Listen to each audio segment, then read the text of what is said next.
So remember we said for the Booster Club bets or in the Booster Club, if you want to call out another Booster Club member and have a head-to-head, 7 days, 3 bets a day, okay? Or you can set the parameters. If you want to do 2 bets a day or just 1 bet a day, that's fine. We would read the results on the show. All right, so Revco and Neftink, shout out our boys. Yes. Went head-to-head, okay? And it ended up, Neftink ended up winning. Whoa. He went 15-6 during the week. Revco went 14-7. Boys, if you're putting real money on that, those are a couple Everybody of days that everybody wins. What does it say? Everybody shoots, everybody scores. Wow, I feel like I'm at a softball game. So he's also called out Tall Riot. Revco has, so he's already picked out another one to avenge his loss. But Neftink wrote a celebration speech, and it got sent to me, and I have to read this. Oh, come on, hit me with this. All right. Climbing Mount Everest, my wedding day, running with the Bulls, the birth of my sons, and now defeating Revco 250 in the head-to-head match.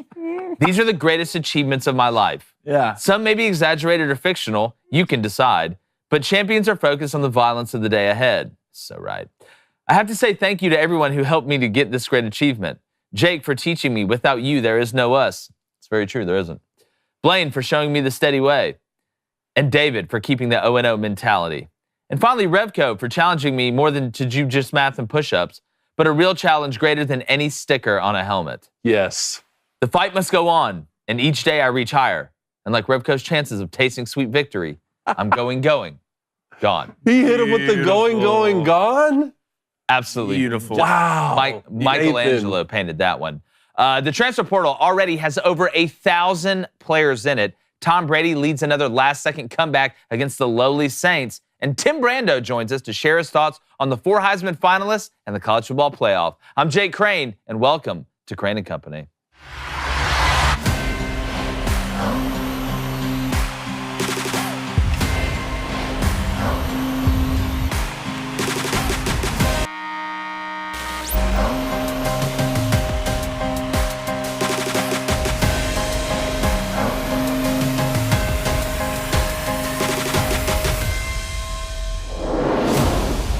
Yesterday, the transfer portal window opened for everyone. And to say it was wild is grossly misleading. It was a consistent barrage of big names entering college football's version of free agency. Now, we saw it from all positions, but the amount of quarterbacks that are portaling is absolutely off the charts. And there are some programs that can change their fortunes quickly and give hope to what looked like a turbulent quarterback situation going into next year. We saw names like Devin Leary, Luke Altmaier, Austin Reed, DJU, Spencer Sanders, Keaton Slovis, along with many others that are now open for business. Now, this new transfer portal phenomenon reminds me of one of those home makeover shows on HGTV or TLC, and I keep waiting for somebody to scream to move that bus. Now, I'm fine with 90% of it, but being able to transfer within the same conference or division outside of your head coach getting fired is the only part I don't like. And it seems like it's only a matter of time before the transfer portal becomes more important than high school recruiting. Now, over 1,000 players entered the portal yesterday, which is an all-time high for a single day. Now, the difference between mixing NIL with high schoolers and mixing it with transfers is that the transfer is a much more informed decision or a known commodity. You know exactly the player you're getting, and he has the most invaluable trait there is, which is experience.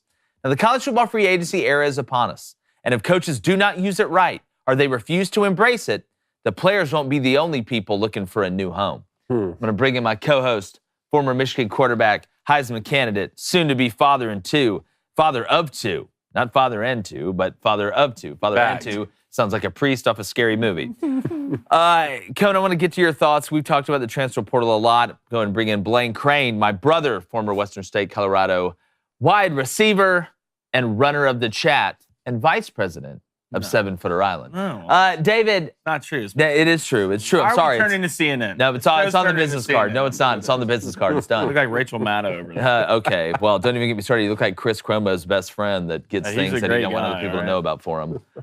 So, David, My only problem with the transfer portal, like I said, is I don't like the ability to be able to transfer within the conference or within your division of the conference. So, transferring from, South Carolina to Tennessee or Arkansas to LSU or LSU to Tennessee within that same conference, unless the head coach is fired. I totally understand. If the head coach moves on, not just fired, but if he moves on and takes another job and there's a new head coach, I feel like the player should be able to transfer. I wouldn't mind if there's a new athletic director if the player was allowed to transfer. Because, again, he's the guy that oversees the head coaches of all the sports.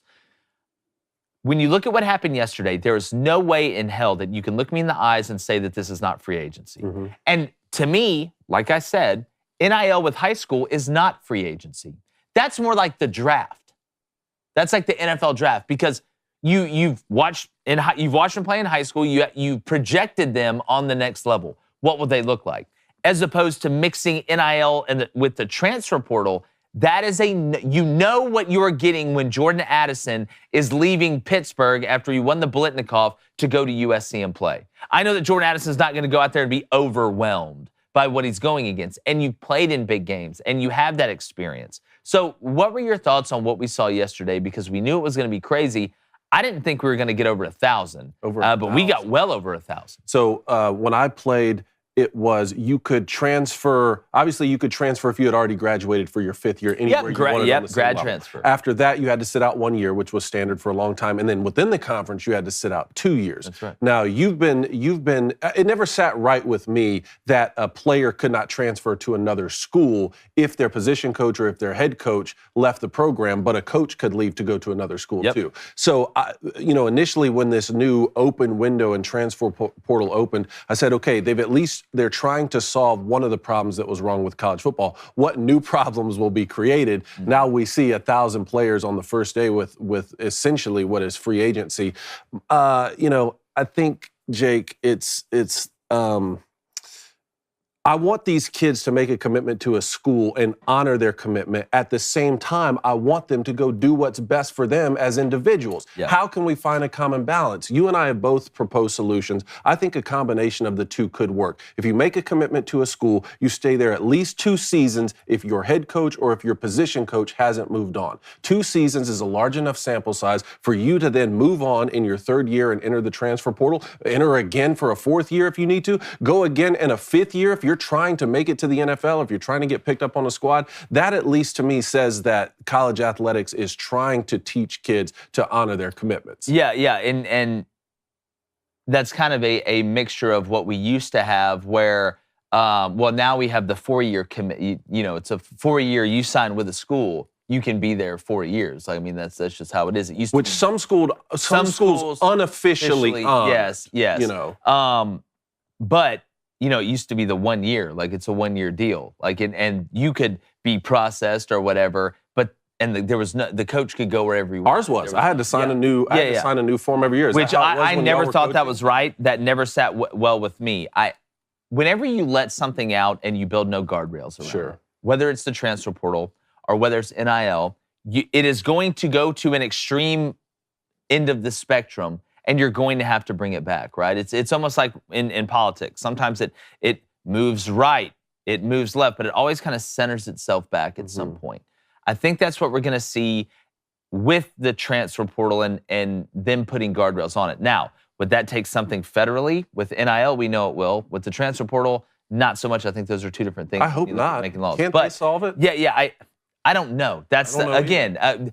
I don't think they're going to get together at the table and shake hands and say deal. I don't think that's how it works. That really don't work with the NFLPA and the NFL, so I don't really see it working if there's some sort of player representation, committee or union organization, whatever it is. I think it could be very simple. I'm fine with that. A 2-year, unless a coach leaves, then you can leave. I'm fine with that. I don't think they would ever pass that. Mm-mm. But again, I think you could get it done where you say, listen, within the conference, if you're going to transfer from Auburn to LSU without a head coach moving on either way, you have to sit a year. You have to sit a year. Okay. Now, do you take that as your redshirt year? Whatever. But if you want to go to Auburn to Utah, or if you want to go to Connecticut to USC, that's fine. Do it how you want. What I'm wondering is, with these NIL contracts, and this isn't just for transfer portal guys, because it's a lot harder to do this for transfer portal guys than it is with high school guys. At what point does that booster, whoever, or that collective, or who's ever doing that NIL deal, say, all right, well, here's what we're going to do.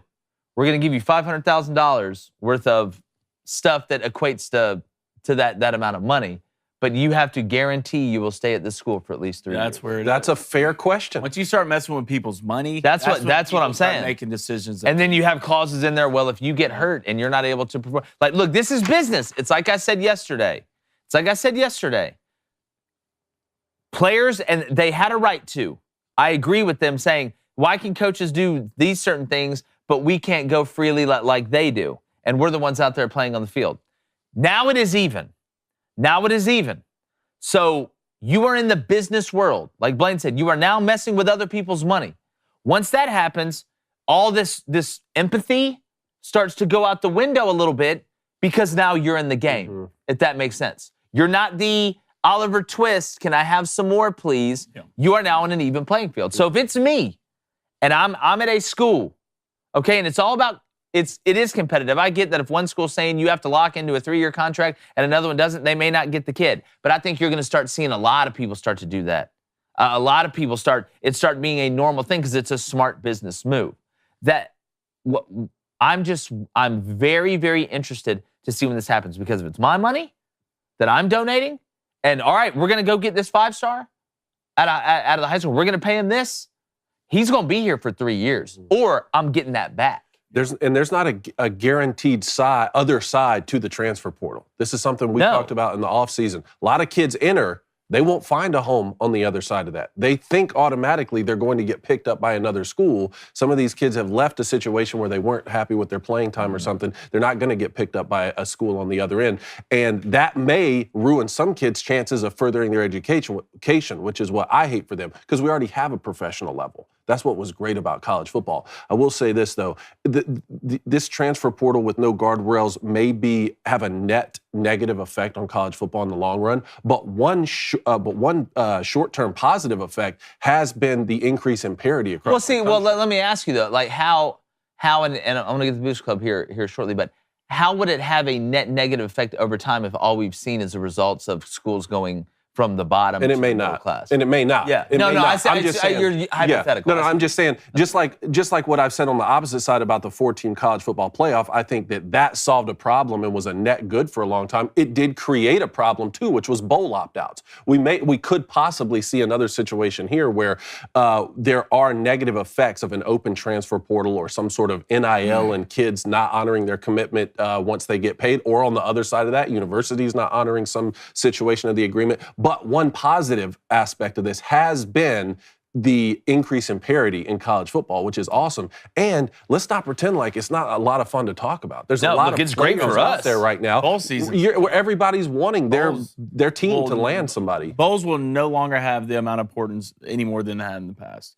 The amount of kids that are going to the portal bowl season, I mean, it doesn't matter anymore. Unless you're in the playoffs, which is another reason why I'm glad they're doing a 12-team playoff, because, I mean, there's going to be less bowls, obviously, but no one cares about bowl games anymore unless there's a championship behind it. That's sad to say, but it's the truth. Will we get to a point where they start to care about the playoff less, too?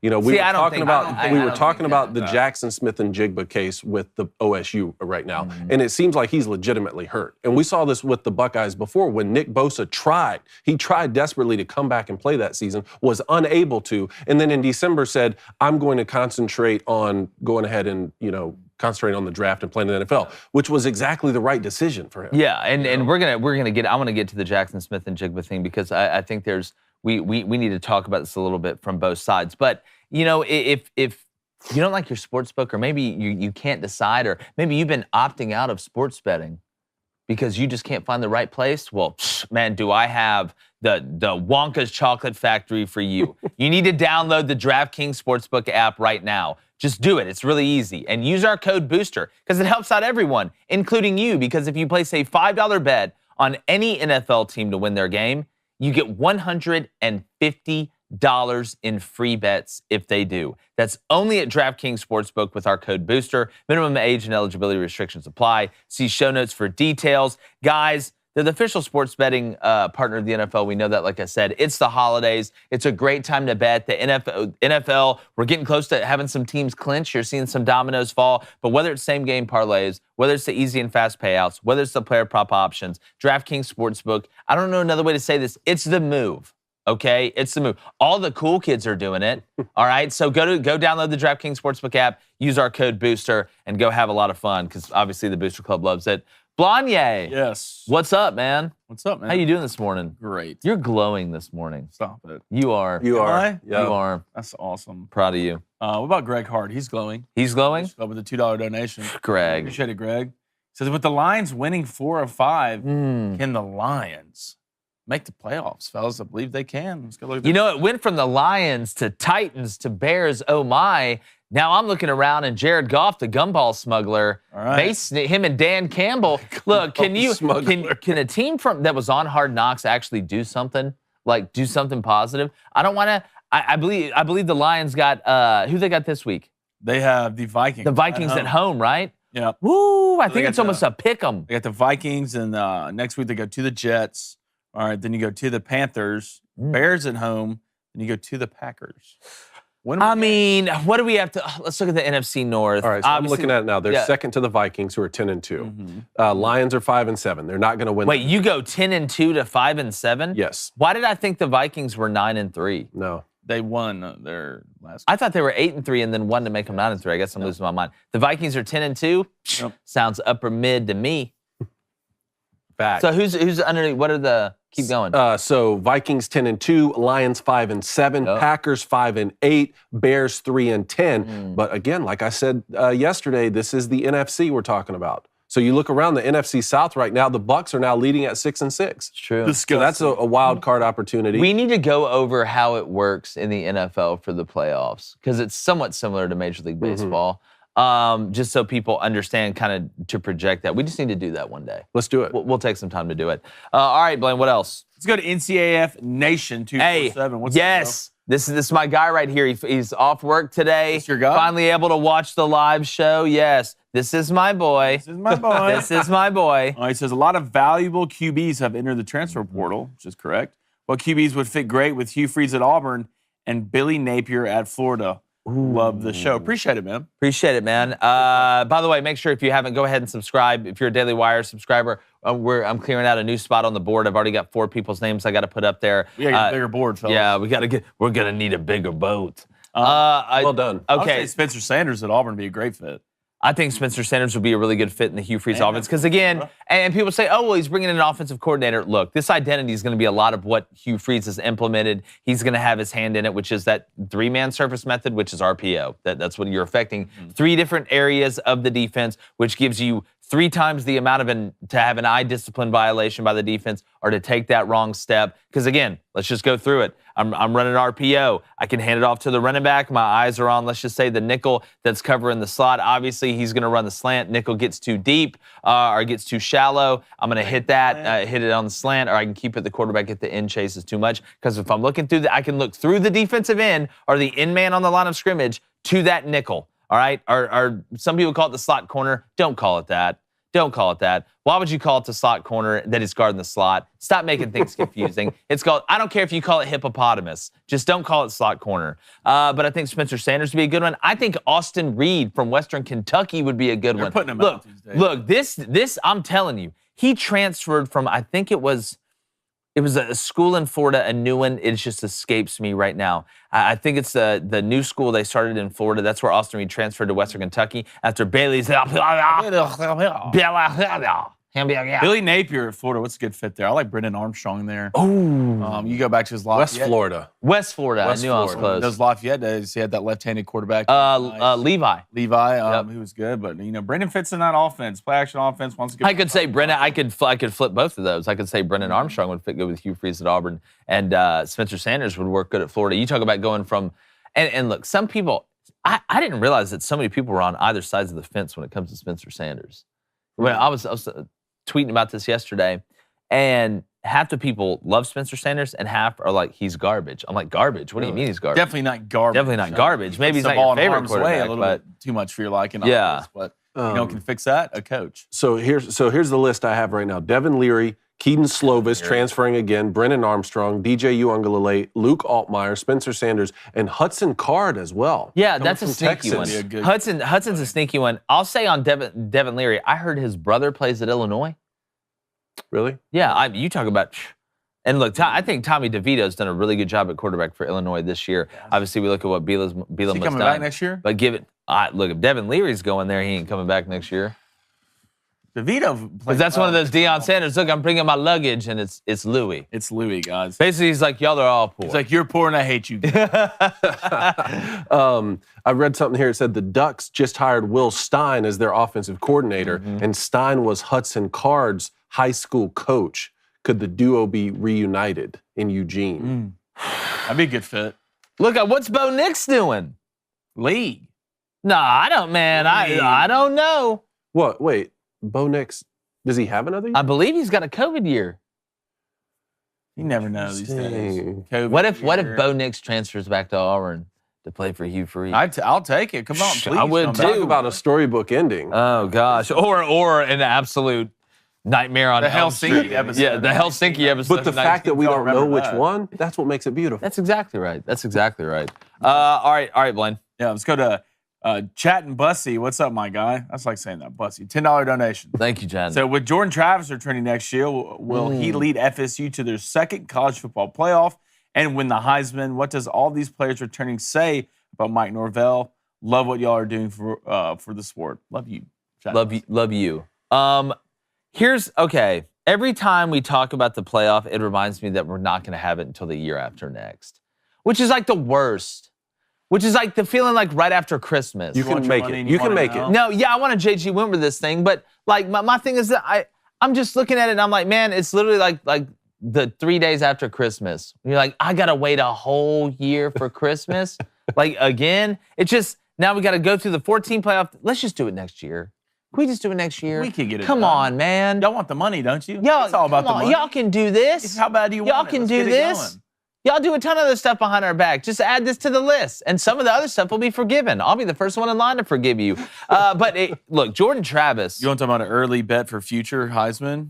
You want to talk about me taking Jordan Travis to run for God knows how many yards against Oklahoma's defense in the bowl game? Because I know he's playing. And Oklahoma right now, they just had a tackle leave. They're having a bunch of players hit the portal. That's why I'm not making, there's very few bets I'm going to do until I know exactly who is gone from each team in these bowl games. I got till December 16th till this thing kicks off before I do that, spread bowl pick 'em. But Jordan Travis, I'm telling you right now, I'm a call it. You ready for it? Yeah. Florida State wins the ACC next year. Playoff team. I like that pick. Florida State wins the ACC. I really like that. Will they make, does that mean they make the playoff? No, we're seeing that this year. Because pull up Florida State's schedule next year if y'all don't mind. I know they have them out. Because you played LSU to open this year in New Orleans, down in NOLA. All right. No, yeah, this has... This reminds me on like those... Oh, wait, they open with them again. Where at? Wait, this is in Orlando. So basically, LSU and FSU did a home and home, but not at the home stadiums, though. We did a neutral and neutral? All right, so LSU in Orlando. Then they got Southern Miss at home. North Alabama at home. They go to Florida. Yeah, that's right. Wait, is that right? They go to Florida? Game 4? November 20th. Maybe they moved it up. Auburn and Georgia moved it up. Why is FSU playing Florida so early next year? Maybe they moved it up like Auburn and Georgia did. I didn't realize that. Well, somebody, Florida State or Florida fan in the chat, fact check that. They go to Gainesville. This is what this schedule here has right here anyway. They go to Boston College. They go to Clemson. So that's Florida, BC, and Clemson back to back to back on the road. They do host Miami. They host Syracuse. They go on the road to Wake Forest. They have Duke at home. They have Virginia Tech at home. And then they end going to Pitt. Okay, so, man, that LSU game, but with Kayshon Boutte coming back, best recruiting job Brian Kelly and them have done since he's been there. That's huge. That wide receiver room with Malik Neighbors. I don't know if Besh is going to transfer or not. You got Mason Taylor at tight end. We know how they're recruiting. It's LSU stays with an alien spaceship at wide receiver. If you're able to get past LSU, that buys you a loss at Clemson. All right, with Klubnik starting. That's going to be a tough game to go win. But man, I'm telling you right now, look at that schedule. I mean, 11-1's not out the picture. You win that in the ACC championship game with that schedule, what I think LSU is going to do, you're in the playoff. I think they're going to have to beat Clemson to win the ACC, though. At some point, you have to beat them. You saying that there would be a rematch situation with Ohio State and Michigan. Well, next year they won't have divisions, right? That is right. Next year they won't have divisions. You could have a rematch situation in the conference championship. Yeah, without divisions, now look, who knows? Yeah. Who knows? You could square up again very, very easily. And if you're going to square up a cup of coffee, you need to make sure to square up a cup of Black Rifle. Lava Panther? All right? Lava Panther. Mm-hmm. No, today is the Power Llama. Power Llama. Don't look at the me. I'll look at you and say whatever I want, and you're going to have this Power Will you Llama. hand model it for everybody? First off, show you hand model? Good. Right there. Good for David you. Cohn Nice. approves. Nice. Proud of you. Power Llama. Look, do you have a coffee lover on your holiday shopping list? This is a great move. This is a low-key, like me. Reed loves coffee. Reed loves coffee. She drinks one every morning. It would be a great gift. They have the best brewing gear, thermoses, mugs, apparel, all type of stuff. They source the most exotic roasts from around the globe. I'm talking about the world, people. Okay, go around the world for this roast. All the coffee is roasted here once they get it in the U.S. by veteran-led teams of coffee experts. So stuff your Christmas stockings with the latest roast from America's Coffee for 10% off with my code BOOSTER, BOOSTER. So make sure you use that. Go to blackriflecoffee.com for 10% off coffee, coffee gear, apparel, or when you sign up for a new Coffee Club subscription. That's blackriflecoffee.com. Use our promo code BOOSTER for that 10% off. Black Rifle Coffee, supporting veterans and Americans coffee. Wake up with the best cup or go to sleep. Bars. Stay asleep. Absolute bars. More bars than a prison in downtown. What's going on in the Booster Club? Let's go to Cohn's high water pants. There he is. Ooh, How do they look? hello. They look pretty There he high water is. over there, Cohn. Says, to your point, $5 donation, appreciate it.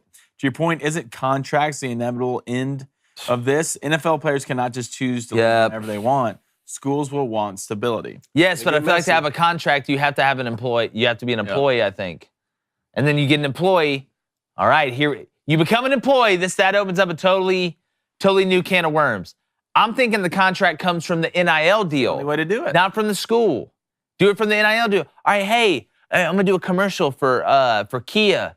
All right, well, guess what? Kia of Knoxville. Well, guess what? You're gonna be driving around Knoxville for the next 3 years, or you're not getting this money, or we're getting it back. My father-in-law Richard and I were talking about this because he was in like Brute cologne commercials when he was playing for the Jets, and we talked about this. I said, Brute may have only sponsored you because you played for the Jets, but when you got traded to New Orleans, you were still a sponsor for them. Or you were still an ambassador for them. That's why NIL is a relationship between the players and the brands, and the school getting involved is what has kind of messed. Because like these collectives, like where the donors are donating their money and boosters and things like that to put it in this pot to be able to do these things. That's their money. Yeah, they want to be at that school. It's like, you want to do a deal? Oh, hey, we're playing here at Pittsburgh. Oh, Pittsburgh's got a deal with Folgers. Yes. Well, the best part of waking up is your ass is staying here for 3 years. You're waking up here for 3 years. Whereas Bryce Young being in Fansville for Dr. Pepper, he's going to be in Fansville if he plays for Texas. That's exactly right. He may continue to be in Dr. Pepper commercials when he's in the NFL. No, he will be. Look at the fans.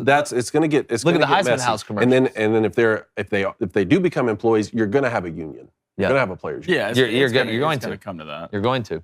The only way to do it is. And that's why I say all of this could have a net negative effect for college football. I'm not saying it necessarily will. I'm just saying there is a reason so many people, where I grew up especially, like college football far more than they like. Well, here's the real question. Here's a question I want the Boost Club to answer, and in the comments on YouTube. What if you had to pick between one of the two? A ton of parity in college football like we've never seen, or like losing that local feel if that happens? Like, would you take that? Would you, if college football kind of loses that kind of amateur feel where there's not free agency and you're not having this, is having parity like we've seen, would you take the parity over losing some of that feel? I think that's the real question, because again, I think two things can be true at once. You can have some good and you can have some bad. This is the old age question of, does the good outweigh the bad? I think that's a question we have to ask ourselves. And people can look to college basketball for a little bit of an answer. College basketball teams are different every single year now. It's not the same when you used to be able to say, oh, this is going to be our team for basically 3 years, except for maybe one star once in a while who'll jump to the NBA early. Now, every team, every starting lineup is different on the majority of these Power 5 teams. And we still love March Madness. Yeah, and that's why you see typically, the number 1 seed doesn't win the NCAA tournament. What wins? We see random teams make the Final Four or win the NCAA tournament. Why? Because they have experience and old guys that stayed there.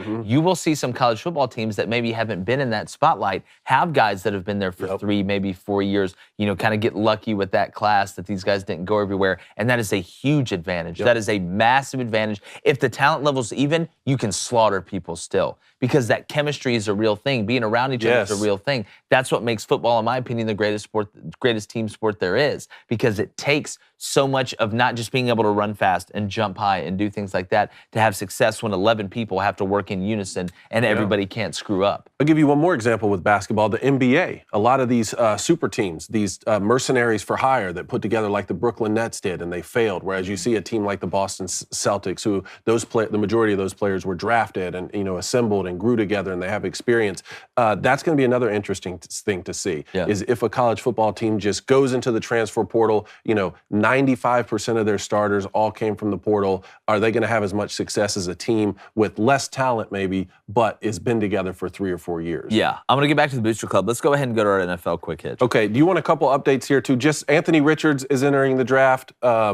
Scott Satterfield signs a deal with Cincinnati. A couple other things. The Kent State's head coach, Sean Lewis, is going to be the OC for Deion at Colorado. Such a smart, long-run IQ play by Sean Lewis. All the momentum's at Colorado. He goes and has a big year there offensively, which we've seen the way he works. I love the system he runs.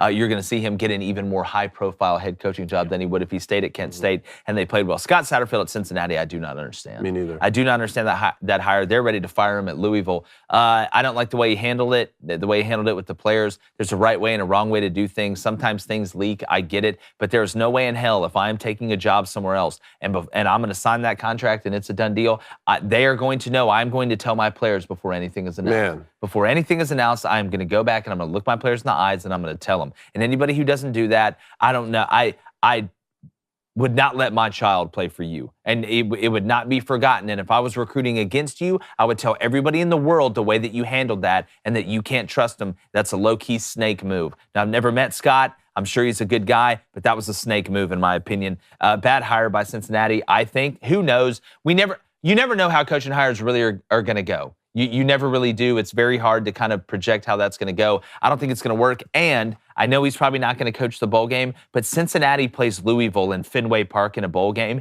and they only have one sideline in that game. So you had a coach that left a place and didn't really tell his players, and they found out on social media, so they're going to be pissed.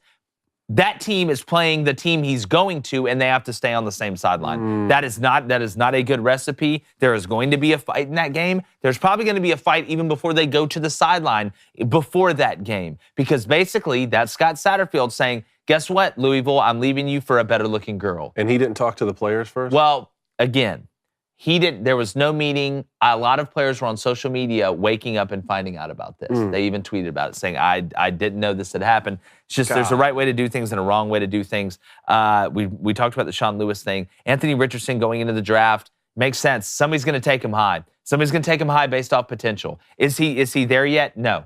Is he ready? No. Is it going to take probably a couple years for him to get ready? I think so. But his ability is off the charts. Somebody's going to reach. And why is it going to be I almost said Oakland Raiders. The Las Vegas Raiders, even though Derek Carr's probably not going. All right, NFL quick hitch. The Panthers have released Baker Mayfield. What do you think about that, Blaine? Not surprised. Why would I be surprised by that? Well, you're just a big Baker guy. Yeah, Baker's the problem on the Panthers. I think Baker is a problem. Now they're going to start organization for the Panthers. They're going to start Sam Darnold now. Isn't it funny? Is it not funny that you can have the Washington football team having all this stuff off the field go bad, and yet they're playing really well right now? The Panthers, the organization's just trash right now. And they still have a great defense, Blaine. Yeah. I mean, Derek Brown. Where does he go? Where should Baker go? He'll go be a backup somewhere. Either that or he's going to start being a sports commentator, I guess.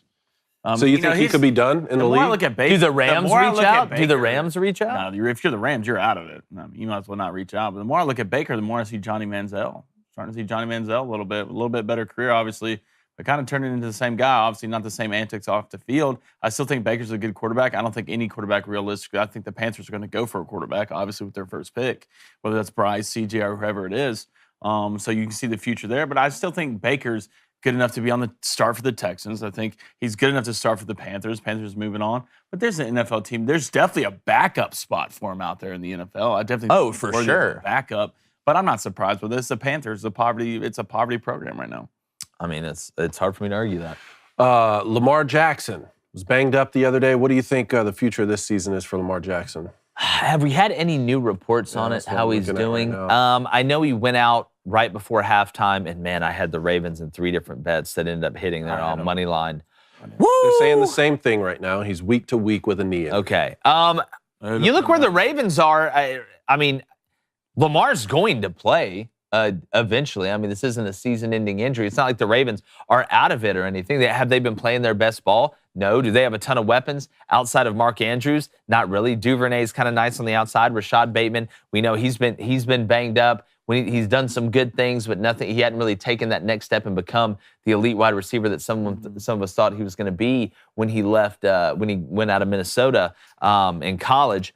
I look at this Ravens team, and Lamar Jackson is he's a baller. He's a stud. But they don't have the weapons. Now, you look what they've added on defense. You know, I get it, Roquan Smith there in the middle. But, I mean, the backup comes in. You're having to squeak out wins against the Broncos, but they just don't look very explosive offensively. But it always seems like Lamar finds a way in big games to be able to make the plays in his legs. We know how dangerous he is. But if his legs are affected, and he's a sitting duck back there and can't really use his running ability to extend plays inside the pocket, outside the pocket, scramble drill, hit guys late over the middle or deep, this Ravens team is not going to score more than 24 points. He's week to week right now. And this upcoming week, they're going to have the Steelers at the Steelers, which is winnable. Then they go to the Browns, Falcons, Steelers again, and Bengals to finish. Okay, so that's back-to-back divisional matchups. Yeah. And you're tied at the top of the division right now with the Bengals. So, yeah, I mean, if anything, you could sit them 2 weeks.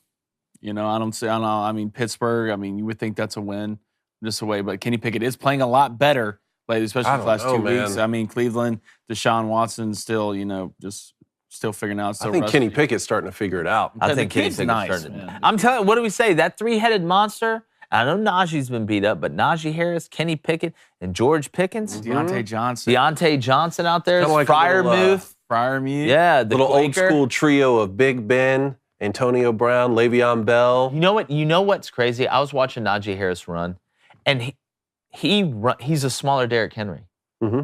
They run exactly the same. Yeah. Watch him. He dribbled a guy off the. No, that's what I'm saying. Their running style is so similar. It's wild when you really watch it. When you really watch it. All right, that it. Last ones. The Jags are optimistic that Trevor Lawrence will play versus the Titans. Let's look at the Titans, man. Don't even. That disaster with Ryan Tannehill. Trevor, if you watch this injury during the game, I thought he tore his ACL. I thought he tore something. It was one of those where you're going down and the defender, he's making sure you're getting tackled, and he twists you, and it just, your body contorts in a weird. We see it happen to Tua all the time, but Tua has also made a gingerbread. But Trevor Lawrence came back out right after halftime, fought through it, actually looked better in the second half. I thought he did in the first. They have to have Trevor Lawrence play to have a chance. Trevor Lawrence and ETN, this combination's got to start getting better. ETN's had some flashes. I know he's been banged up. Everybody in the NFL's banged up. But, I mean, at some point, y'all got to start balling a little bit. Like you said, all right, this Clemson connection, 2 young studs, talented out of Clemson. I'm not seeing the return on what everybody thought from the chemistry standpoint. And I know there's problems with the Jags. I know they're still not where they need to be. I know Doug Peterson, this whole thing is a work in progress. But I need to see more out of Trevor and ETN. Trevor needs to start coming on now. You need to start showing it at some point. Because if he don't show it this year and doesn't show it next year, he's going to be replaced. I'm just telling you. Trevor, say what you want. I think he started the year well. Yeah, he just slowly declined. Yeah, well, so did a lot of marriages. And a lot of that has to do with injuries. And, I mean, you signed Christian Kirk, who's decent. I mean, you gave him a lot of money. You draft Walker from Georgia. So, I mean, you're obviously better than last year already. I think they're going to get on the right track when it comes. You're going to have another high draft pick coming in, and the more you get receivers, the only thing I'm worried about is receivers. Chalk Jr. is good. I mean, you know what you have with Christian Kirk, but you need a big body guy up there. Marvin Jones Jr. is okay, but you're missing that key piece. Marvin Jones Jr. is just old. Yeah, so you're missing that young, big key piece, number one true wide receiver. Because if you go back and look at the great quarterbacks, what did the great quarterbacks in the NFL have? Yeah. True number one That's exactly receiver. right. So that's what's missing from the Jags. That fourth quarter comeback he led against the Ravens at home, that proved to me, like, hey, this is replicable every week. Like Trevor, nobody. I'm not doubting whether Trevor could do it. I know he's talented enough to do it. It's just I need to start seeing more. Like the leash. That's how long is the leash before you have to start seeing, hey, we're in the playoffs? Because again, it's not going in and playing in the conference championship game or going to the Super Bowl, but being relevant past a certain date on the calendar is going to come into effect sooner rather than later when it comes to his career. Let's go to the Booster Club before Malcolm we get Martin. Malcolm, what's up, man? $5 donation. Thanks, Malcolm. He says, a lot of players coming from nothing, getting a scholarship and then possibly ruining their future for entering the portal if they don't get picked up. I just find it. How many players do you think are going to enter the portal and not get picked up? I don't know a ton of them don't get picked up. A ton of them don't get picked up. Mm-hmm. More, it would shock you. I would like to see a number on it. Would shock. I looked at it yesterday. Whether it's there's a percentage. There's a percentage. I'm talking about. There's some that don't ever get picked up. It's true. But again, that's the cost of doing business. Like it's like shrinkage. Betting on yourself. It's like shrinkage when you own a grocery store. Hey man, sometimes stuff's gonna fall off the shelf and break, and nobody bought it. All right, this is just the first stat that pops up on Google. Take it for what it's worth. Just 54% of the FBS players, 2,323, who entered the portal in 2020 and 2021 enrolled at a new school, while 41%, 1,798, were still exploring their options or transferred to a non-NCAA school. Okay, yeah, so that's the non. So that's just the first thing that pops up. Yeah. Now, so I would say if we're going to say non-NCAA, I would put it at probably 20 to maybe 20%. 15 to 20% probably didn't find a school, but that's still a ton of people when you look at that number. But again, look, and it's a lesson. It's a life lesson down the road. Look, you're in the business. You're in the game. That you put money in a bad stock and it goes south. They're not going to say, "Oh, well, here's your money back because it didn't go good." That's not how that works. This is life. It's a life lesson. Hell, it's probably good for some young people because they're not going to learn it unless something bad happens to them. Got to read those candles. All right, let's go to Stephen Weeks. $5 donation. Are already looking like 20-plus players leaving for the portal once it's done. A problem with coaching or just the backups leaving for more playing opportunities? Where are we talking about here? He didn't put a name here, but I'm trying to think 20-plus players. Are you talking about Bama or A&M? Or? Tell us what team you're talking about, but I can speak on it in general. Alabama. Look, the minute I worry about Nick Saban and roster management and stuff like that will be the minute I look up and see if there's a meteor or a comet about to hit the earth. But I can see if you're not used to it, or if it is a high number, or if it's somewhat of an anomaly to you as an Alabama fan, you may get a little worried. But I would tell you right now, when it comes to Nick Saban, they're using the portal too. Like Alabama's going to get transfers in the portal too. Watch out for a name I did not see coming. Jaheim Bell from South Carolina entered his name in the transfer portal. Now that's a guy you heard at Auburn. I think you heard Florida. I think you heard Colorado. Now you're here in Alabama. Alabama's going to be fine. Alabama's not one of these teams I would worry about when it comes to the portal. Nick Saban is the greatest architect of roster building when it comes down to turning it into a science and an efficiency level that has been unmatched for a long time. We don't talk about roster management enough in college football. All you hear about is roster management in the NFL. Because there's no recruiting.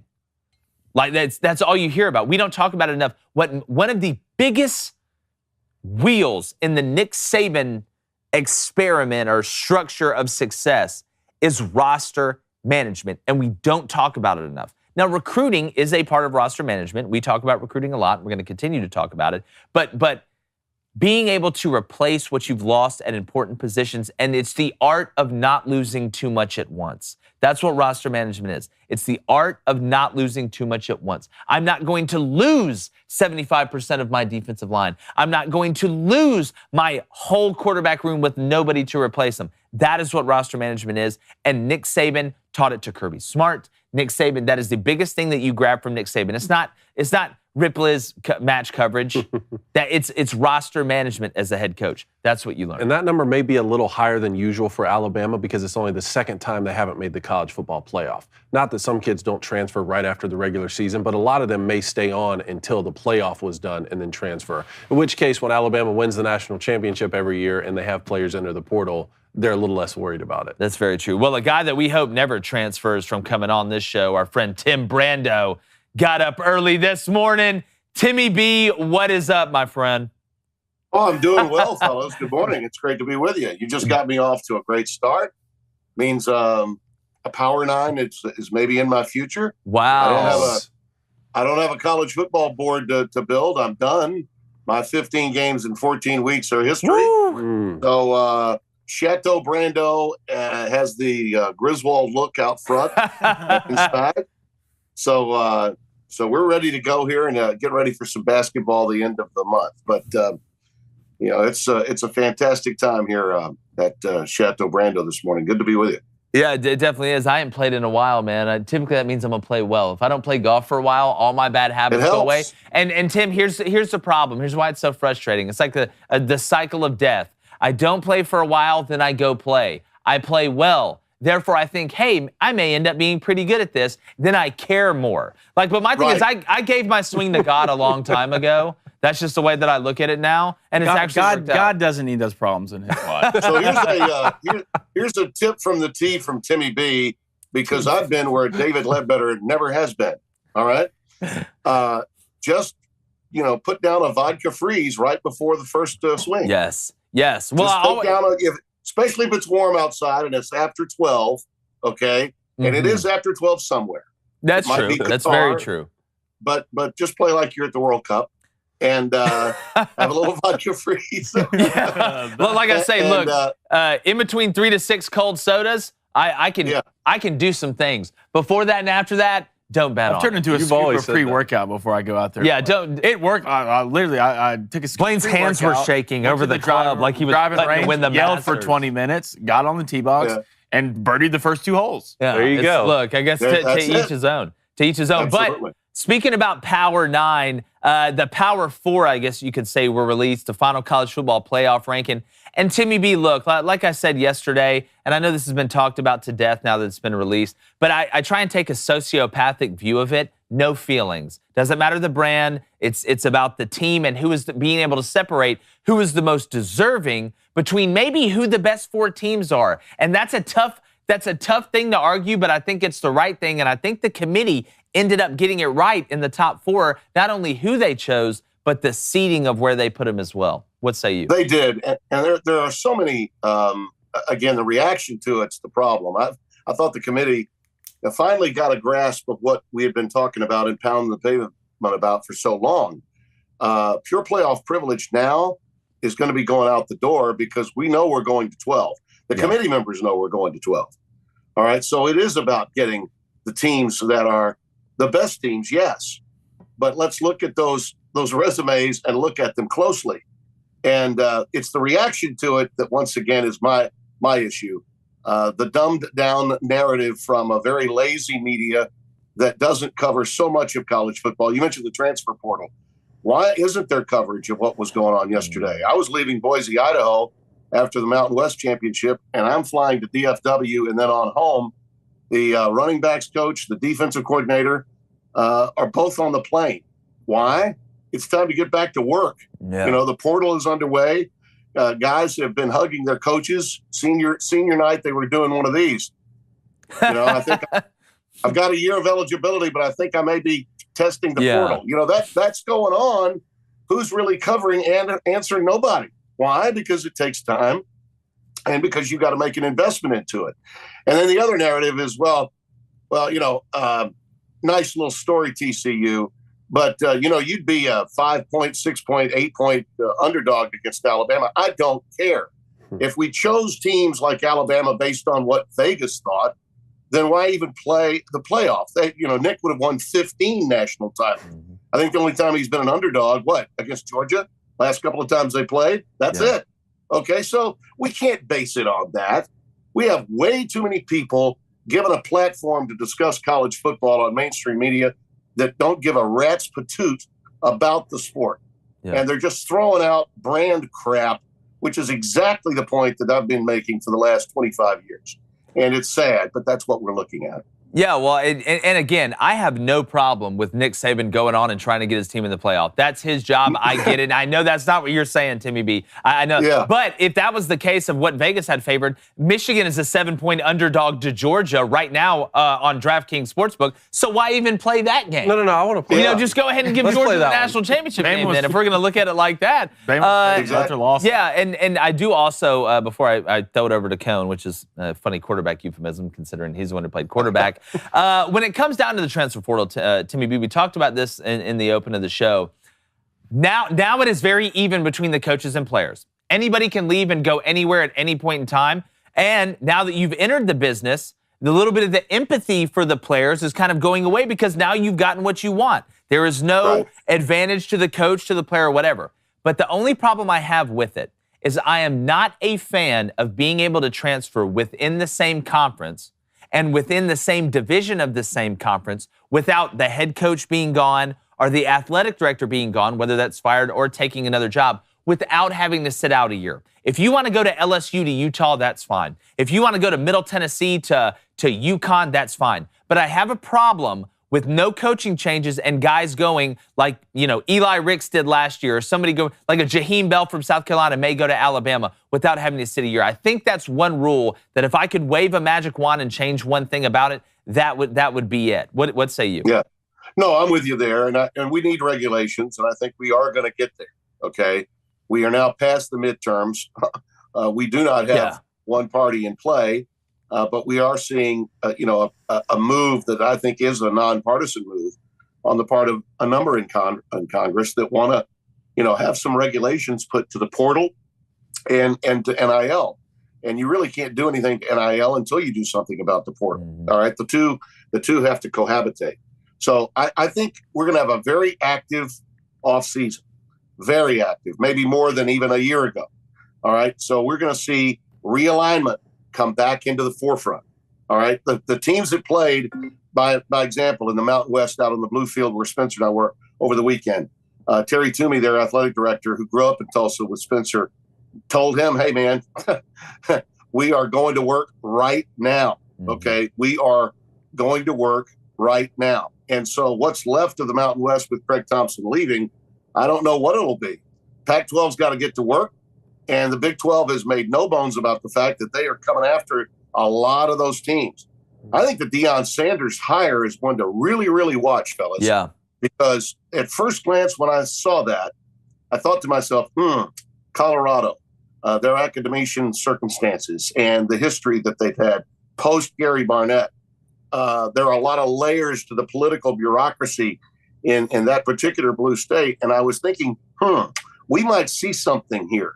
Sounds to me as though the direction may be going someplace else. Be aware that for Deion Sanders to go there and to leave Jackson State, he needed to see that there was something there in terms of commitment to athletics, the likes of which maybe they haven't had during all of these last few hires, the Durrell hire. And obviously prior to that, Mel Tucker, who was only there for 1 year, vacated the premises. I mean, he couldn't get out of there fast enough. So my guess is they are looking to relocate, as would be perhaps Utah and the two Arizona schools. The fact that the television deal is underway for the Big 12, they know they're going to be on Fox and ESPN on linear television. Each of those schools making, by the way, $7 million more per team than they did even with Texas and Oklahoma in the conference. Now if they want to entertain going out and getting a few more schools, now's the time to do it. And Kliavkoff is working hard to offset that with maybe some streaming deals to go along with a network deal.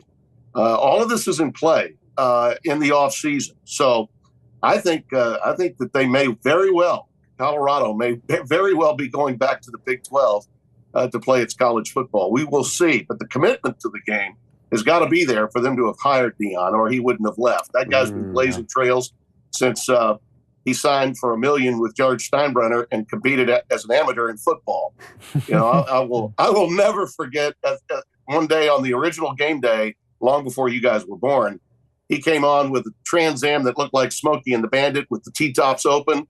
and he said, "Hi, Tim Brando. How you likes me now?" I mean, he's unbelievable. I'm telling you, he will be successful, and he wouldn't have taken this step if he didn't have some assurances that they mean business and they're going to let him do what he needs to do to win football games. Man, I didn't even think that is interesting about them going back to the Big 12, because don't they open with TCU next season? Colorado? I think that's what the schedule said. They open with TCU. Tim, the Heisman Trophy finalists are set. We got Caleb Williams, Max Duggan, C.J. Stroud, and Stetson Bennett. No Hendon Hooker on that list. No Blake Corum on that list. Michael Penix Jr., I know they can only take so few. What are your thoughts on the Heisman finalists? I wish that the guys that are banged up could still get invited. You know, I do, but I think now with so many votes coming in by way of the computer, and I do wait. I mean, anybody that's voting early, in my mind, is just you're really not keeping up. You're making a regional vote if you're doing that. I mean, the ballots come out, you know, prior to the championship weekend, but I certainly don't vote until after all the precincts, as I like to say, are reporting. But because those two guys really deserve, I think, a trip to New York. In the old days, I think they would have had that. I think because of the social media aspect of what's going on and people using their computers to electronically put in their vote, they probably didn't get enough votes to get invited. But I have no problem with the ones that were.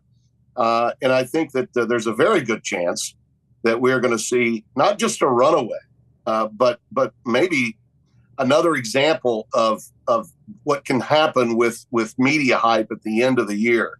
I think Caleb Williams is likely to win it. I can't tell you who I voted for, or they'll strip me of my vote that I've had for a quarter of a century. Tim, you have to tell us now. No, I'm just kidding. I don't want to tell you now.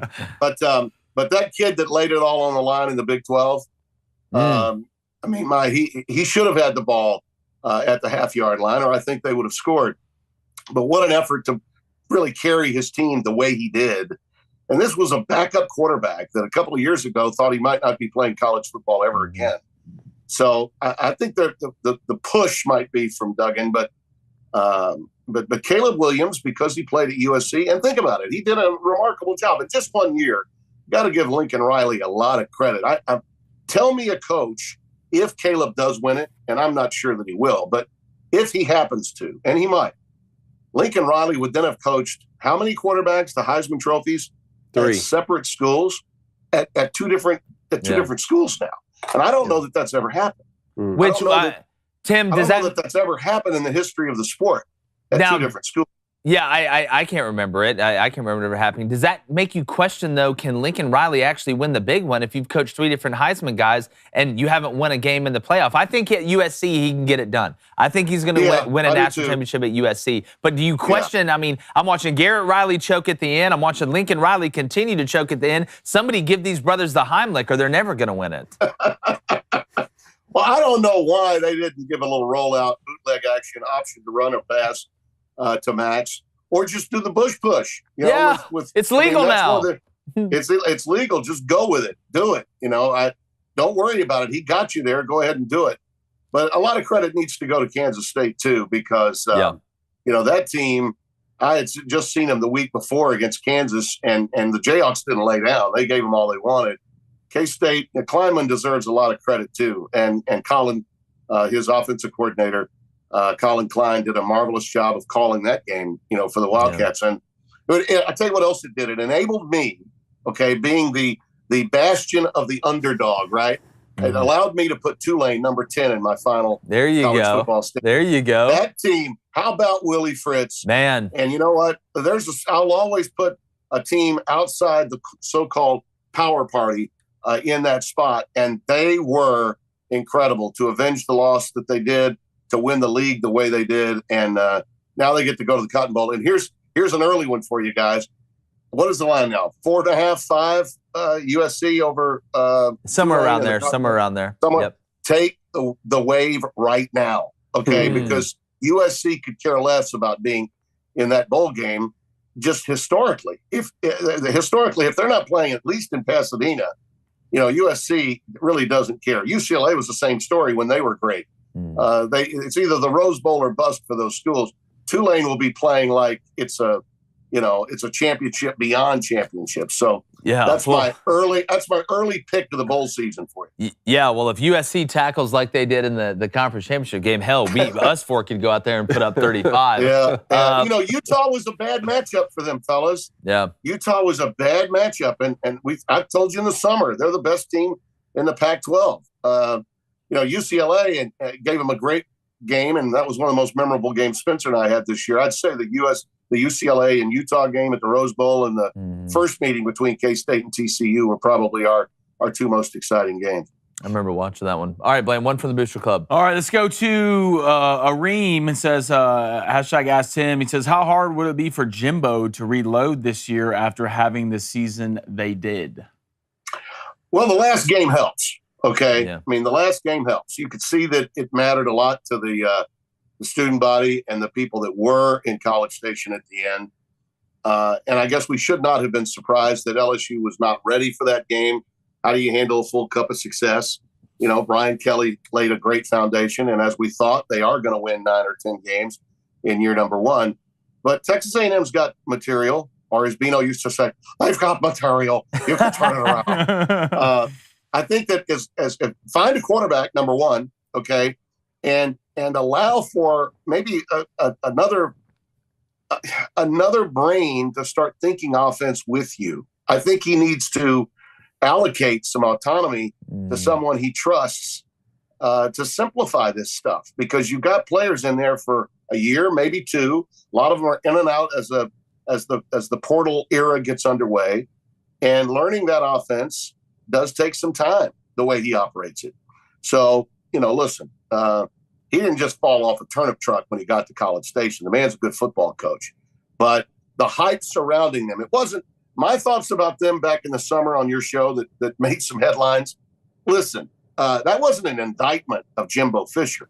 That was just basically me telling you that what goes on a lot of times in forecasting college football is just totally out of control, and it's all based on recruiting and how many 5-stars do you have. You got to have some grunts in there. Get some 12th men guys in there. Find some legacies. Oklahoma's got a very similar story, by the way, and Venables knows it.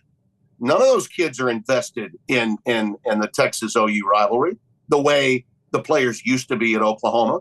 You got to find some guys and develop them too. We hear about developmental programs.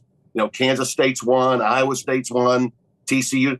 Just because you're a brand doesn't mean you don't have to think about being developmental. And I think that some of the proud programs with the big brand names need to understand that. A&M may be at the top of that list along with OU. Yeah, no, I feel like you need a new pair of eyes there in A&M. Mind if I throw one more out here? Oh, hey, Tim, I would be remiss with that beautiful winged helmet sitting over your shoulder if I didn't get your thoughts on the Michigan Wolverines going 13-0 for the first time in program history. The helmet. When I die, I want to be buried in a Michigan helmet. There he goes. That's Bo, reincarnate. Binoisms of all time. 13-0, first time in program history, Tim. Can you imagine what Bob Ufer is saying in heaven right now? I think it's so. Unbelievable, the Michigan Wolverines. Did you see what that guy did at midfield? One of the most dastardly deeds by a Buckeye in the history of college football. Dastardly. It's insanity and it's an outrage. But look what Michigan is doing. The proud men of the maize and blue. That's what I needed. That's what I needed. Yeah. Well, we know Cone's going to be walking around fast around the building for the next 3.5 hours. Here's one for you. Find someone to do. I might actually do it. Put together like a 3.5 minute parody radio broadcast of Larry Munson and Bob Ufer all doing play-by-play of the Michigan Georgia game. If that game is what we, if it could be what we think it is, look out if those two do meet in the championship game. Hell, Munson may break 2 chairs this time if they did that. They're bigger than we are. Hunker down, you hairy dogs. Lindsey They're so much bigger than we are. My God Almighty, and he's just a freshman. Timmy B, hey, we're excited to get you back on for college basketball season as well. We love it here as we move toward March. We're already seeing some teams kind of bubble to the surface. It's always great to see you, my friend, and we appreciate you getting up. And look, if you're going to go play that Power 9, hit them straight and put them good. Low and slow, with little expectation, and all of a sudden 80 breaking it may come into play. Sounds good. 80? Sounds good. Maybe one of those vodka freezes could get you maybe 75 or below. But we appreciate you, Timmy B. You're the best, man. Always here for you, Jay. You know that. All the best to you guys. Happy holidays. You too. Happy holidays, you and your family. All right. If you want to watch the rest of this, remember, you can listen to it if you want to stay here, but head over to the Daily Wire Plus. Become a member. And if you prove it to us on social media, we're going to put your name on the new spot on the board that we're creating after this. You can also listen on Apple, Spotify, wherever you get your podcasts. Subscribe, leave a 5-star review, and share it with your friends. We're going to be right back with Rapid Fire, the Booster Club, bets, and I'm going to do a magic trick maybe. Illusions, Father. Illusions.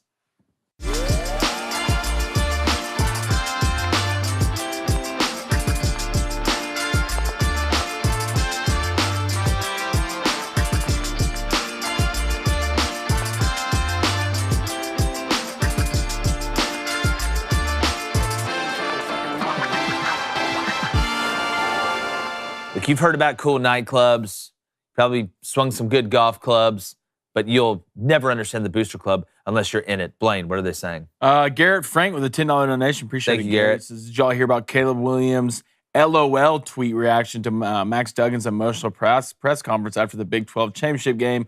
Should personal character matter more than Heisman selection? You talking about when it comes down to Heisman selection? I think it's an all-encompassing, award. You can't have somebody out here getting, arrested for armed robbery or something like that, and then they win the Heisman. Look, here's my thing. I think Caleb Williams and Max Duggan are just two totally different people. I think, Caleb Williams, do I like that Caleb Williams tweeted that? No. If I'm Max, would I have tweeted something back at him? Knowing myself, I probably would have. It'd be like, well, you'll be painting your nails. I'm going to be playing in the playoffs. So, I don't get really how that helps you if you're Caleb Williams. Maybe you feel bad that, you guys lost and blew it in the Pac-12 championship, and now you're not in the playoff and lost it for the Pac-12, and you're looking over at TCU, and while they did lose the Big 12 championship game, they only lost one game. I just don't see how this helps you. I wouldn't think that's a smart business move. And I think Caleb Williams has made a lot of smart business moves. Obviously, going out to USC was a smart business move to follow Lincoln Riley. But look, man, you're already cool. You don't have to reach, man. You don't have to What does that mean? What does LOL in that situation mean? I mean, if Caleb Williams laugh won out loud. Yeah, I know what it means literally, but what is he trying to say there with that statement? You lost your conference championship too. It's not like he won and advanced to the playoff and the other guy lost and you're just making fun of him because he lost. That would be, still unacceptable to me, but you could understand it a little bit more. You both lost your conference championship game. One's still going to the playoff. Are you just upset that he showed more emotion? And are you laughing that at he someone cares for more? Caring? Yeah, I don't really get it. I just think it's a bad look. Like it's a bad business look. Like what? How does this help you? Like it makes you look cool with your friends, I guess. But I mean, be an adult. You know what I'm saying? I mean, I guess whatever. Let's go to Bishop Sycamore Letterman. Nice. Congrats. He had on a great the career. 4 years. He did. In the Booster Club. $10 donation says, want to thank you guys for dominating first place finish in my college pick'em group. Thanks to your football commentary. Yes. It's only you guys could give this Auburn fan a reason to care about the season. Well, man, Oh, well, first off, we appreciate it. And look, I think he was the right hire. I've said it since day one. I think Hugh Freeze is the right guy to get Auburn back to where Auburn fans deserve, in my opinion. What did Chris Sims say about the Big 12? What did he say? Does anybody know? He tweeted something about the Big 12? Chris Sims? Yeah. on it. Yeah, apparently he's getting trashed in here. Let's go to Tyler Jarvis with a $20 donation. Thank you, Tyler. Man, appreciate it, brother. He said, what in the wide world of sports is going on this show? I mean, it's December 6th. There ain't one Christmas decoration up. I'm trying. Okay. All right. All I'm trying. Hold on. I've already watched 437 Christmas moves. # do better. P.S. Where do y'all stand on eggnog? Eggnog, mid. Okay, first thing, we're gonna drop a Christmas bomb in here. Okay? It's gonna look like the Grinch and Santa Claus just are staying in a hotel at the North Pole together. Not for any nefarious reason. Yeah, we gotta do our Christmas movie tournament. But no, we're gonna Christmas this thing up. Okay, don't worry about that. We're gonna Kris Kringle the hell out of this whole place. Eggnog, here's my thing on eggnog. I like a glass of it or a mug of it. Yeah. I'm not drinking the whole carton of eggnog. Like, I like milk. I'm a milk drinker. I'm down to drink milk. I'm good with it. Now, maybe some eggnog with a little cinnamon. maybe a little bit of extra, in the eggnog, a little spiked eggnog. It's nice, warm. You know what I'm saying? Holding on to that bad boy like that. I like where your head's at. There's nothing about Christmas season that's mid. There's nothing about it. Eggnog. No, eggnog, no. Eggnog's mid. No, eggnog, peppermint bark, all of it's. Eggnog, how about this? Did you stop talking about Christmas, you monster? I'm talking about eggnog. Eggnog in April. Mid. Why like candy corn. Yeah, candy corn. Below mid. Candy corn all the time still tastes good. It's a Halloween thing. It's a seasonal thing. You're not drinking eggnog in April. You said eggnog in December. You said that was a seasonal thing. I walk in here every day and you're destroying that. Well, don't talk about me in the. Yeah, you're eating it right now. Yeah, so I don't want to hear this. Look, I hate candy corn at any time of the year, but that's not a Christmas thing. Everything Christmas, look, I'm going to be honest with you. Can I go ahead and make an admission? Please. And I'm embarrassed to say this. No, don't be. Do it. Trust tree. Do it. I don't like gingerbread, man. You don't like gingerbread? No.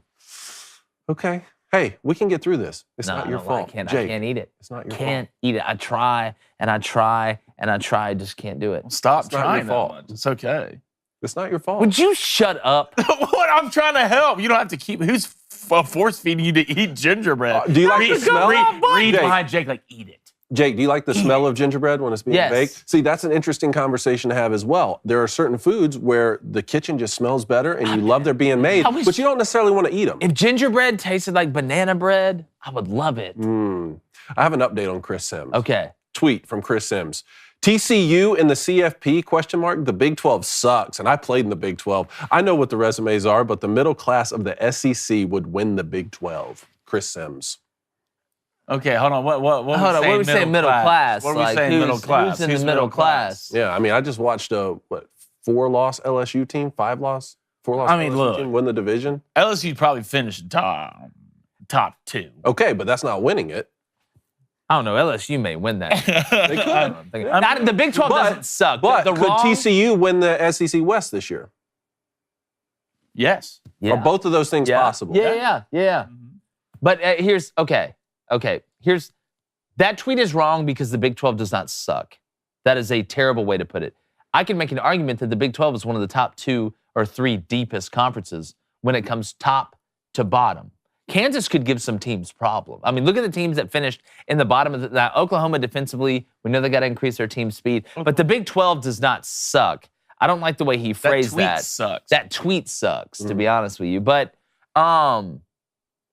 there are some teams. I think there's a decent amount of teams that could win the Big 12 in the SEC. Mm-hmm. I think so too. All right. Do you want to get to some rapid fire here? Let's get to rapid fire. Well, we were talking about oh, go ahead. Hey, will you play that sound that y'all decided to beep out? Will you play that? Yeah. I got CNN. No, let me show you. This is how this is. I've never been more upset at David than I was this morning when we got the rhinoceros. I didn't do it. It's Ryan. Look, did you see Coach? I didn't do it. Yeah, you did. Anytime anybody goes like this and opens their mouth that wide, you definitely did it. Go ahead and hit the button. Hit the button and show them what you did. This is from Morning David. Wire. There was rumors, about me saying certain stuff. Michigan and Ohio State. It's not there. You said Ohio State. I didn't put the thing on the soundboard. I didn't talk to Ryan about it. You're lying. I didn't do it. Lying. You're bold-faced lying, David. I need backup. There's a couple things that I want to do once. I want to go to the peak of Mount Everest. I want to go talk to the natives of Timbuktu. I want to swim with the bottlenose dolphins as I scream at them for blowing my parlay the other day. And I want to hear you say the words Ohio State together. Ohio is a state. It is a state. It's like feet pigs. Just undo it for me. Yeah. Just undo it. Well, we'll figure it out. Ryan, I'm not mad. I'm just disappointed. I'm disappointed in you. Don't listen to them, buddy. I got your back. Talking about the Heisman Trophy, we were talking about this character matter. Clearly winning matters with the Heisman Trophy, and it has for a long time. It's been a metric. Stetson Bennett, now a Heisman Trophy finalist. A lot of the main metrics for quarterback statistics, he's not in the top 10. I think he's 27-1, though, as a starter. You look at what Michael Penix Jr. was able to do and Hendon Hooker and some guys who had bigger numbers. What are your thoughts here on Stetson Bennett being a Heisman finalist? I like that he's a Heisman finalist. I don't think he has the numbers to win it. My thing is, okay, I view the Heisman as the best player on one of the best teams. Not necessarily the number one team, or that just means the number one guy on the best player on the number one team would always win it. But the best player on one of the best teams. Stetson Bennett is a great player, especially right now. He's not the best player on Georgia. He's not. when it comes down to it. Georgia could win without Stetson Bennett. I'm not saying it would be easy. I'm not saying that everybody could do it. Georgia fans, don't mistake me. But Georgia could win without Stetson Bennett. I feel like when you look at Caleb Williams and even Max, those numbers are Heisman worthy. Those are Heisman winning numbers. Without Caleb Williams, USC is probably 7-5. Maybe even worse. All right, Caleb Williams is the best player on that team. I could say Max Duggan is the best player on TCU's team. I could make that argument, and his numbers are Heisman worthy. I think right now it is between Max and it is between Caleb. Those are the two. It's between those two. So which one carries more weight? Better numbers, which Caleb has, not by a million, but from a passing yard standpoint, he has a decent amount more than Max. The touchdowns are somewhat close. But Max is going to the college football playoff. Mm-hmm. I think if Max would and TCU would have won the Big 12 championship, Max Duggan would win the Heisman. Let me ask you both this. If Stetson Bennett were a 5-star recruit coming out of high school, if his name were JT Daniels and he had the same numbers and he still weren't the best player on Georgia's team, but they had the same record, does that change the perception? No, I think it helps him that he's a walk-on. I think the underdog story helps him more than if he was a 5-star quarterback when it comes to things like this. That's just where I stand on it. What about you? I agree. Just because you put a 5-star next to him, to me, it's about the numbers. That's what it's about. But see, if it's just about the numbers, then Bailey Zapp should have won. Then Bailey Zapp should have won the Heisman last year. Heisman moments, about winning certain games. Caleb Williams is the best player in college football right now, quarterback position-wise. He is. He's probably going to win the Heisman. Max Duggan, great player. He's not going to be anything close to what Caleb Williams is. But that's not. Well, yeah, you can't give it. I'm not projecting this on who's going to be better in the NFL. That's not the award. Again, what do you value more? You talk about Heisman moments. Well, Max is about to play in the college football playoff. He still has a chance. Now, I know when they give out the award and stuff like that, it's impossible because one goes before the other. But Max led his team to the college football playoff. Caleb, it's hard. I'm going to be honest with you. It's hard for me to give the Heisman to a guy that lost to the same team twice. It's just, to me, I think that means something. It may not mean something to other people, but not only did you lose, and I know you can't play defense, but you didn't. I know your hamstring was a little messed up in that conference championship game, but you didn't play great. You missed a lot of receivers. You 340 yards. Yeah, you also threw the game-losing so did C.J. Stroud against Michigan. Yeah. Both years. He also threw 2 picks, and they got drugged. Caleb Williams threw a pick and missed a ton of wide receivers. You can't go through the season of Caleb Williams and say that this man does not deserve the Heisman. How? In what way does Caleb not? Because he lost to a team twice? Because you have a historically terrible defense in the playoff? USC? Just because you didn't make the playoff doesn't mean you don't deserve to win the Heisman. Yeah, and I'm not saying you're wrong. I mean, I think it matters. Robert Griffin III won it with 3 losses. Yeah. Team. And we asked earlier in the season, what's the most amount of losses you can have? I mean, I'll ask you the same hypothetical about Stetson Bennett. If Caleb Williams had the exact same year that he has with all the numbers and USC were 6-6 and barely bowl eligible, do you stand by the same statement? If you lose 6 games, no. Okay. Because if anything, Bijan Robinson should be in the Heisman Finals. So with the numbers that he put up, and they lost 3 games. So what's the what is the minimum amount of what is the maximum? I would say 3. But see, and that's subjective because there's not a rule. It's not a Heisman rule on that. You know. Let me ask. A lot of it when it comes to let me ask you this: but that would help, what was right? USC's best win? UCLA. Wouldn't it be UCLA? Where did UCLA finish? What, 18th in the college football playoff? Was that Caleb Williams' fault? Does he does the schedule? Like I don't. No, but you still play the teams you play. 18th. I mean, just because I go out here, if I go out here and get jumped by a person that's half my size, then I have to defend myself. I mean, what's Georgia's best win? Oregon. Well, I mean, what's Oregon right now? Tennessee's a good win. What's Tennessee's a good win? Yeah, I mean, Tennessee's 6. Yeah, I mean, yeah, true, but does Stetson Bennett win that game, or did Georgia give up 1 touchdown against the best offense in college football? It's a weird. We're not talking about Bennett. No. We can't put down Caleb Williams because he plays in the Pac-12. Why are you talking about? But it is a weird year though because we saw Caleb Williams had that.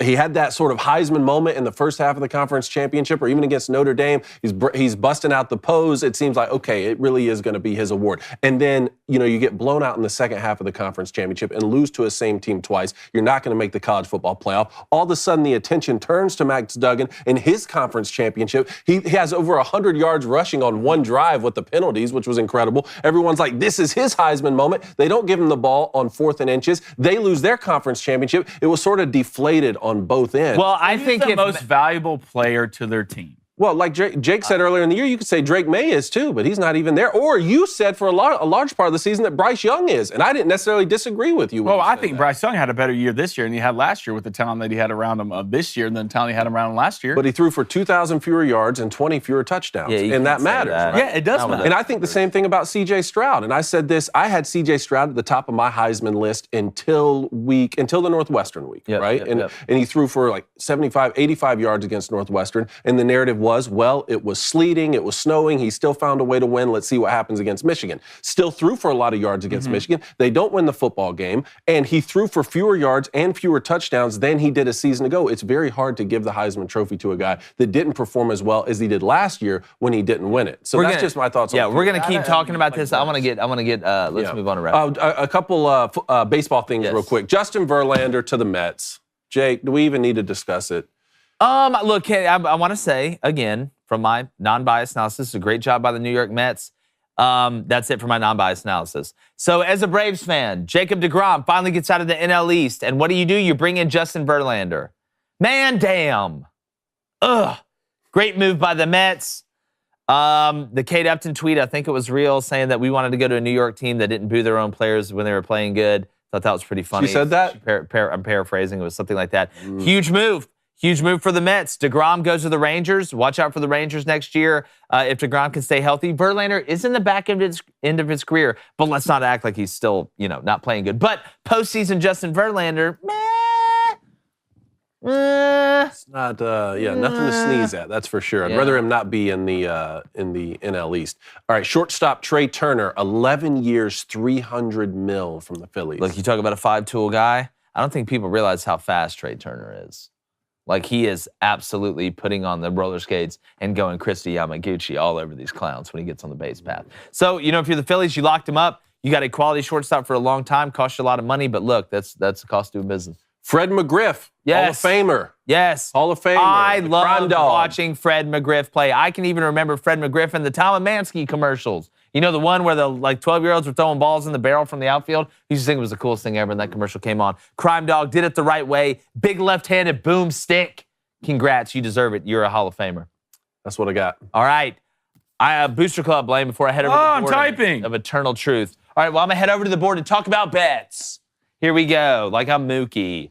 Yesterday, wow, what a cover, boys, for the Bucks. What a cover. I had given up on them. I'd left them for dead. I had Tampa Bay money line and the under at 50.5. It was looking ugly the whole game. Tom Brady, David, is he just playing games with us? Is he just seeing how? Tom Brady's playing his own little game of how poorly can we play for 3 quarters so I can come back and win the game, and he's winning. Yeah. Look, are the Buccaneers the Saints? You're cooked. You're cooked. Put it in the oven. Dennis Allen's got to go. It's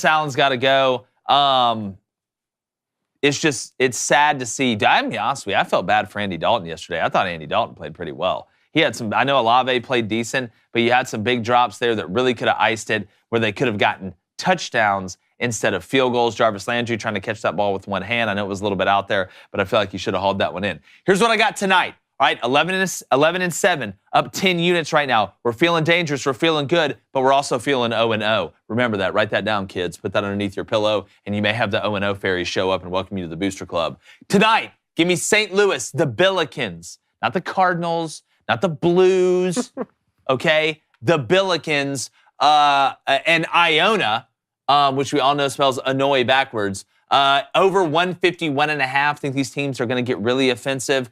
Looking at Clayton for St. Louis, watched him play when they played Auburn, really liked that kid. And then a little college basketball parlay, because there's nothing else to bet on that I feel good about. Give me Texas, money line at home against Illinois. That should be a hell of a game.